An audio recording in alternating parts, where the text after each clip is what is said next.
ಮುಖ್ಯಮಂತ್ರಿ ಅದಾರೋ ಇಲ್ಲೋ ಏನು ಕಾಂಗ್ರೆಸ್ಸಿನ ಒಂದು ದರ್ಪ ಒಬ್ಬ ಪಾರ್ಟಿ ಒಬ್ಬ ಪ್ರಧಾನ ಕಾರ್ಯದರ್ಶಿ ಬಂದು ಇಲ್ಲಿ ಸಭೆ ಮಾಡ್ತಾ ಇರೋದು ಮತ್ತು ಅವ್ರ ಸಭೆ ಎದಕ್ಕೆ ಮಾಡ್ಲಕತ್ತಾರ ಅಂದ್ರೆ ಎಲ್ಲ ಅಧಿಕಾರಿಗಳ ಸಭೆ ಕಲೆಕ್ಷನ್ ಸಲುವಾಗಿ. ಗ್ಯಾರಂಟಿ ದಿವಾಳಿ ಆಗಿಬಿಟ್ಟಿದೆ ಈ ಸರ್ಕಾರ. ದಿವಾಳಿ ಆಗಿದ್ದಂತರೂ ಗ್ಯಾರಂಟಿ ಇದು ಸರ್ಕಾರ.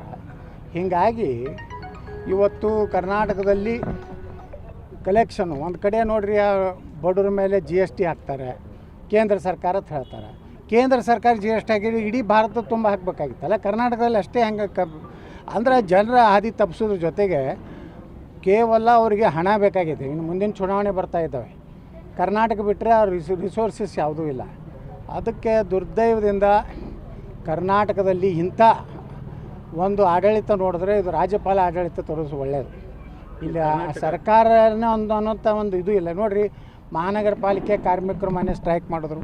ಈ ನಾಳೆ 5ನೇ ತಾರೀಕಿಗೆ ನಮ್ಮ ಸಾರಿಗೆ ಸಂಸ್ಥೆ ಜನ ಸ್ಟ್ರೈಕ್ ಮಾಡ್ತಾಯಿದ್ದಾರೆ. ಅವ್ರಿಗೆ ಏನೇನು ಮಾತು ಕೊಟ್ಟಾರ ಒಂದೂ ನಡೆಸೋತಾ ಇಲ್ಲ. ಅವಾಗೂ ಹಿಂದೆ ಶ್ರೀರಾಮುಲು ಇದ್ದಾಗ ಹೀನಾಯವಾಗಿ ಅವ್ರನ್ನ ವಜಾ ಮಾಡುವಂಥ ಮಾಡಿದಾಗ ನಾನೇ ವಿಧಾನಸಭೆಯಲ್ಲಿ ಪ್ರಸ್ತಾಪ ಮಾಡಿದ್ದೆ. ಅಂದರೆ ಎಲ್ಲ ಇಲಾಖೆಯಲ್ಲಿರುವಂಥ ಜನರು ಇವತ್ತು ಸ್ಟ್ರೈಕ್ ಮಾಡ್ತಾಯಿದ್ದಾರೆ ಅಂದ್ರೆ ಅವ್ರಿಗೆ ಸರಿಯಾಗಿ ಅವ್ರ ಸಂಬಳನೂ ಸಿಗ್ತಾಯಿಲ್ಲ, ಅವ್ರಿಗೆ ಏನು ಪದೋನ್ನತಿ ಹೊಸ ವೇತನ ಆಯೋಗದ ಏನು ಸಿಗ್ತಾಯಿಲ್ಲ. ಒಂದು ಕಡೆ ಗ್ಯಾರಂಟಿದು ಸರಿಯಾಗಿ ಜನರಿಗೆ ಹೋಗಿ ಮುಟ್ತಾಯಿಲ್ಲ. ತಿಂಗಳ ಕೊಡ್ತೀನಿ ಅಂತಿದ್ರು.